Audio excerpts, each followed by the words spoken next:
Whew, thank you. That was beautiful. So today we come to the end of a month. We come to an end of a series. We come to the end of probably all kinds of things. And I wanted to speak today about completion, the power of completion.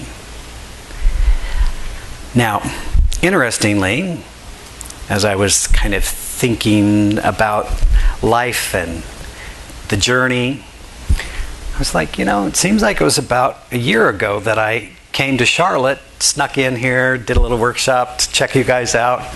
And it was exactly a year ago, as it turns out. So happy anniversary in one sense, I guess.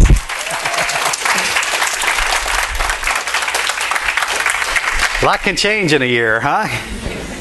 And so one of the things as we've been looking at this series around the power of commitment, the power of putting our word into action, the power of taking a vision and moving into action to bring it into fruition, the power that we have as co-creative beings. It's really a remarkable thing. I always kind of marvel at this idea. We talk about it all the time, but I sort of marvel at it that we are co-creative beings. That there is a divine intelligence that is always creative. It is the source, the substance of all that is. In the beginning, there was nothing, and then everything came into expression, and that process is still ongoing. It didn't happen in 7 days. Hate to break the news to you, but it is an ongoing process that is going on all of the time, and we're in the midst of it. We are in the midst of that creative process.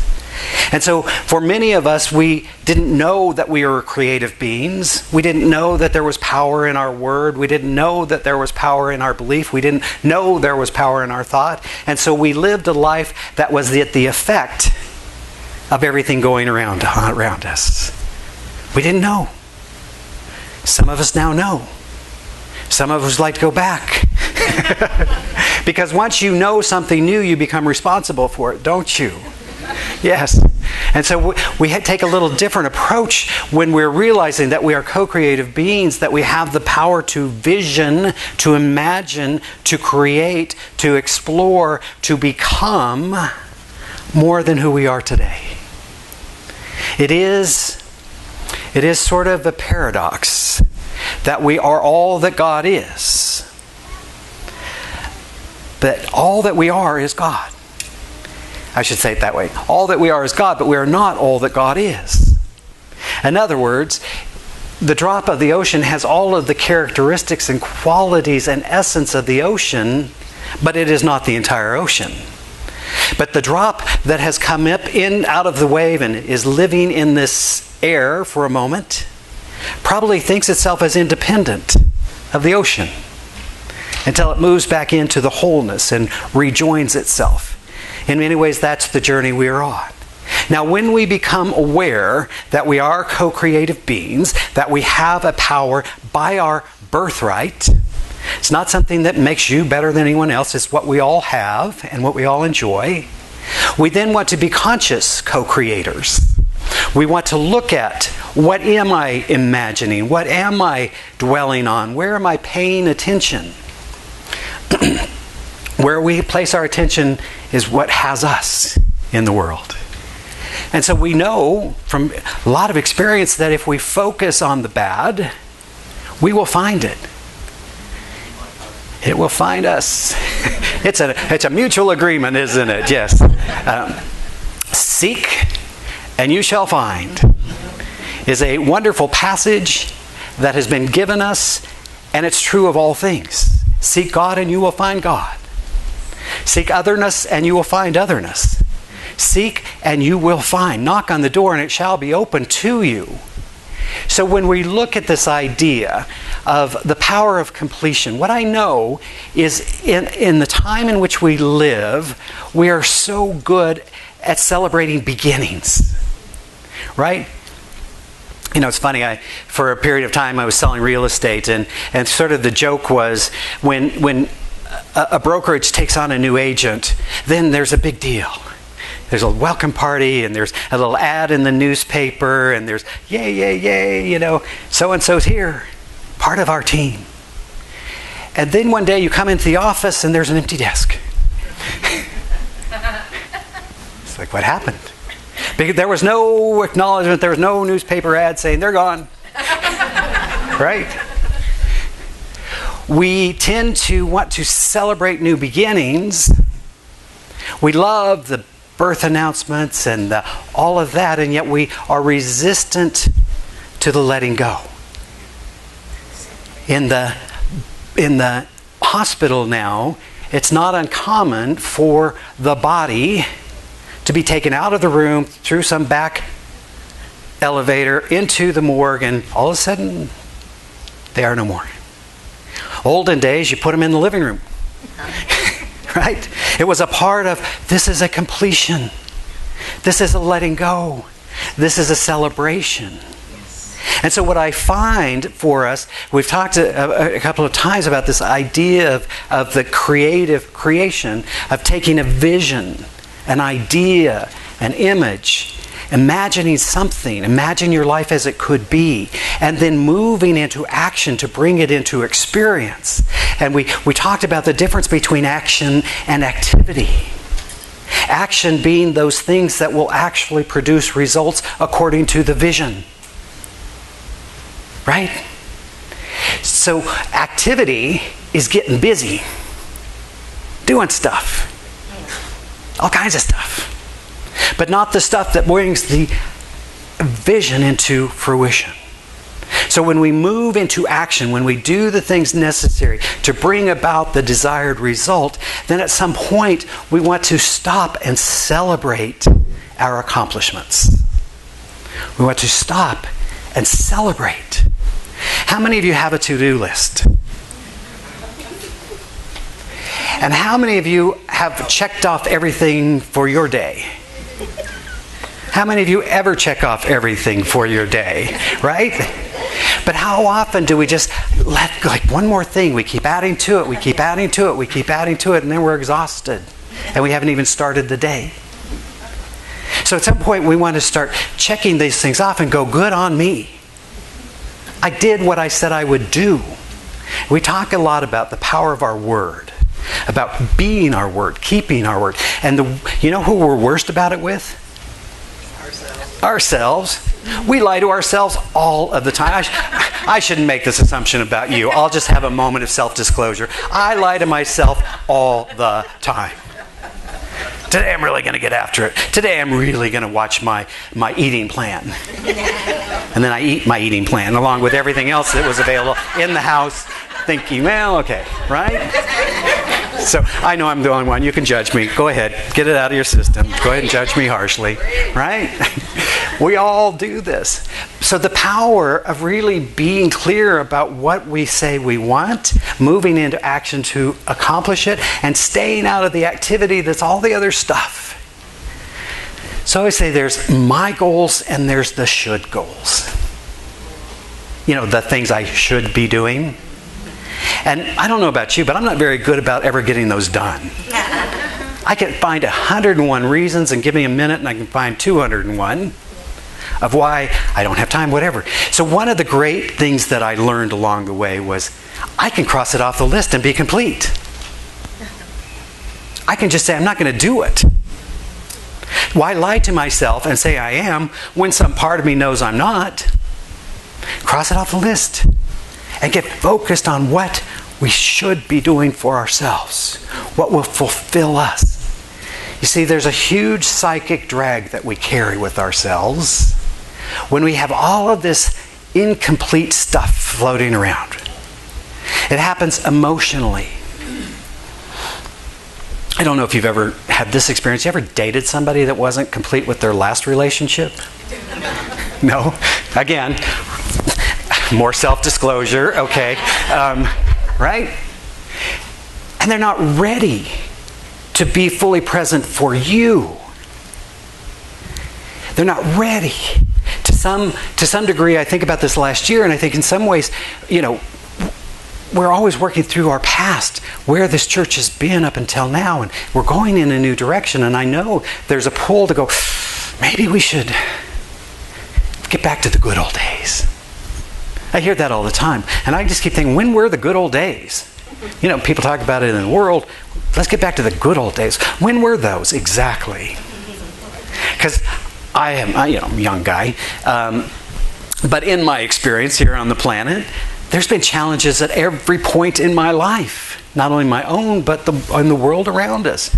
We're always in a process of evolution, of becoming, of evolving, of experiencing more. And so even to pretend that somehow the past is better is just an idea that holds us stuck because you can't get back there anyways. It's past. That's why they call it the past. Right? So we want to complete those incompletions. Spiritually, the power of forgiveness is about being done. It's about choosing love over everything else. You see, this is why Jesus was so adamant with us about you must forgive and forgive and forgive. And you sort of get this impression he wanted us to do it on an ongoing basis. Right? So when I'm stuck, when I'm angry at someone or something or some power outside of myself, and I spend all that time and all that energy going, geez, they should be different. Life would be so much better if they would be different. And they remain the same, which is so inconsiderate as far as I'm concerned. All my wishing, hoping, dreaming, imaging for you to be different and you remain the same. I don't get it. And we come back to the realization that there's only one place that we have power. Only one place, and that is ourselves. And so we go within ourselves to ask, who shall I be today? What's holding me back? Where am I unforgiving? Where am I stuck in the past? Where am I wishing, hoping, dreaming that it would all be different? I love Byron Katie. Her book is wonderful. Her process is wonderful. It's called Loving What Is. Many of you are familiar with it. It's a wonderful, just a 5-step process. But she has this great line. She says, every time I argue with reality, I lose. Every time I argue with what is, I lose the argument. It is what it is, as we all like to say. Now, if it is what it is, what will I do? Who will I be? Who will I become? You see, we have a power, we have a freedom. It is a spiritual quality. Fillmore talks about it as one of our 12 divine qualities. That's that power of freedom. That we do not have to be bound in our conditions, regardless of our conditions. I speak often of, because I'm such a huge admirer of Nelson Mandela, but those years and years and years in prison, not allowing his mind to be imprisoned. Right? John McCain, who recently passed, what a great man, chose not to be imprisoned in his spirit and led an effort to reunify or to reconcile with those people that held him captive. You see, that's spiritual maturity. That's awareness. That's where we learn to grow. That's where we learn to create a larger life. But when we're stuck, holding on to what no longer serves us, we go nowhere. So the power of completion is about being done. Doing what is necessary to be done for yourself. I always say, we can't change the past, but we can change our relationship with the past. We have the power to change our relationship. And I don't know about you, but I've found that many of my greatest teachers were my biggest mistakes at the time. My most hurtful woundings at the time. Gene Houston speaks of this idea of the wounded healer. We see it in mythology that every hero has some wound, some sacred wounding. We see it in the archetype of Jesus the Christ. We see it, but you see it in mythology over and over and over, that every hero, every person that has unfolded in a journey has also been wounded somehow. And yet, often it is that place of sacred wounding that also becomes the source of our sacred strength. There's something very powerful about surrender. There's something very powerful about letting go. You see, while we say that we are what God is and God is what I am, we are not the ocean. And when we can surrender, which is to trust and to allow that this greater wisdom, this greater intelligence, this greater harmonious being, which loves us unconditionally, what seeks to express itself through us and as us more fully all of the time, when we can trust that, when we can allow that, when we can surrender to that, then all manner of things can happen. So, of myself I do nothing, said the Master, but this power within me does the work. This essence of who I am, when I surrender to that, then magical, wonderful things can happen. In Course in Miracles terms, it talks about we're either in that place of love or we're in that place of our ego. And that place of the ego in the spiritual context means that place of, one terminology they use is using the EGO, edging God out. I got this. I'm powerful. I'm creative. I can make it happen. But when we surrender that and say, of myself I knew nothing, but there is a power within me that does the work, which brings forth all manner of things, all manner of people, all manner of conditions so that we might be healed. We might reveal the truth. We might be a living light in the world to bless others. Every problem has an answer. And the answer is love. God's love, not our cheesy romantic thing, but that love that simply wants to express itself through us and as us, that provides everything that we are willing to receive. How often I listen to those words when Jesus said to us, it is the Father's good pleasure to give us the kingdom. Which we might say in our terms of, it is this infinite intelligence, this divine wisdom's good pleasure to give us all that we desire. And so we ask ourselves, how good am I receiving? How good am I at allowing the divine to be divine in me? How good am I to let go of my limited ideas, my limited beliefs, my limited perception of reality to enter into a higher dimension where all things are possible? Some of us believe we are our bodies. We think this little thing called fleshiness is who we are. Or others think that they are their job. You'll often ask people what they do, and they'll speak to you in terms of how they create income. Right? We identify with the outer, and then sometimes we mistaken ourselves for that label that we have given ourselves. Life is kind enough, so from time to time it just busts that up, so we can ask the question, who am I now?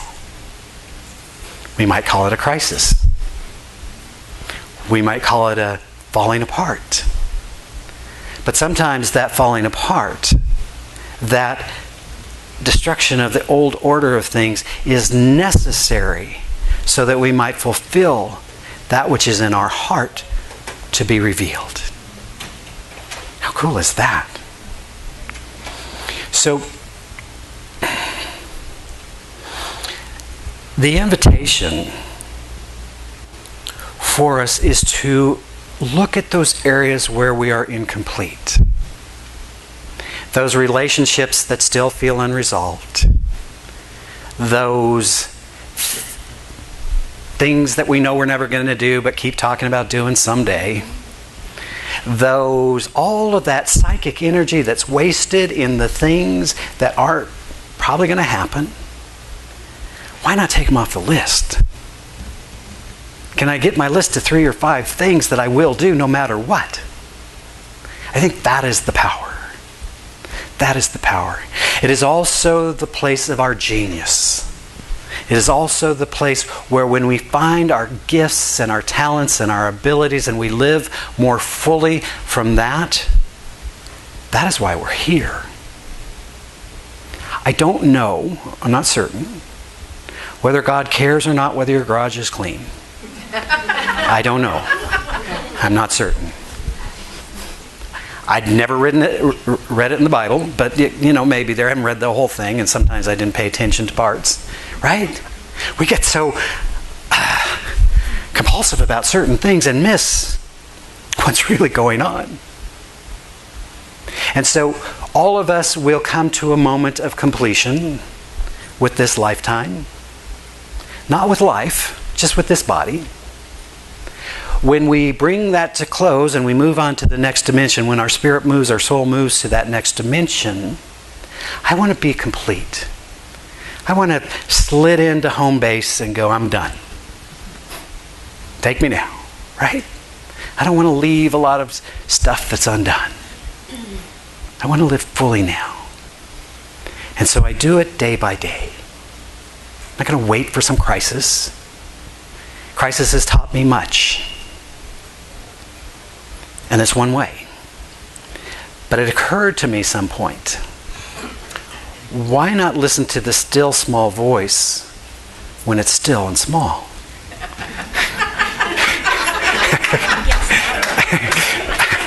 You know what I'm talking about? Like, I knew this 6 months ago, but now it's a freaking crisis. I guess I will take action. Right? Why not just listen to the still small voice while it's still and small? So good. So thank you for this fun year. What an adventure it has been. And Lord knows what's next, right? So let's just take a moment to pray together. As we simply breathe into the here and now, opening our hearts fully, our minds, knowing there is divine wisdom always available, that there is only love, there is only peace, there is only joy, and there is only harmony. And as we tap into that awareness and our oneness with it, that the one life is expressing itself in and through and as us right now, it becomes very easy to simply speak the word of allowing, of surrender, of opening up to the fullness of being. Know that indeed it is this power's good pleasure to give us all that we desire, all that we can embody, all that we become. And so we choose in this moment to lift our consciousness to a higher level of being. We lift our hearts to a higher level of unconditional love. We open our minds to a higher level of wisdom. We perceive reality from that higher state of being. And in that place, we recognize the grace and the goodness of God, always present and always available. We speak the word of truth as we simply allow that wholeness, that divine wholeness, to express itself as health, as well-being, as vitality, through every cell and every system. We open ourselves to experience the fullness of God, the abundance of God.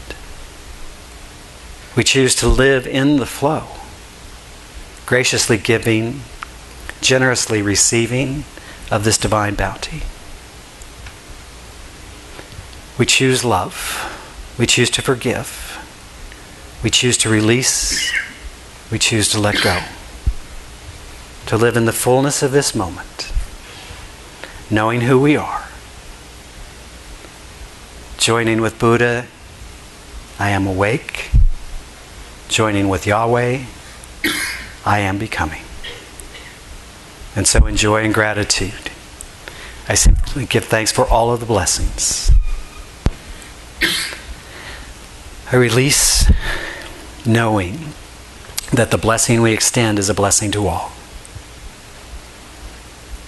In these tumultuous times, we send forth love. We send forth love to those who are grieving, those who are in pain, those who are hurt. We're imagining a world where everyone matters, where there is peace, where there is simply the recognition of our brotherhood and sisterhood of all humanity. We bless our priests, rabbis, ministers, teachers of all faiths, for we honor the many pathways to the divine. How grateful I am. How grateful I am for this inner awareness and for its perfect demonstration. How grateful I am for the laws of spirit that operate upon our consciousness now, bringing forth the highest good of all. And so in joy and gratitude, I simply allow it to be so. As together we say, and so it is. Amen.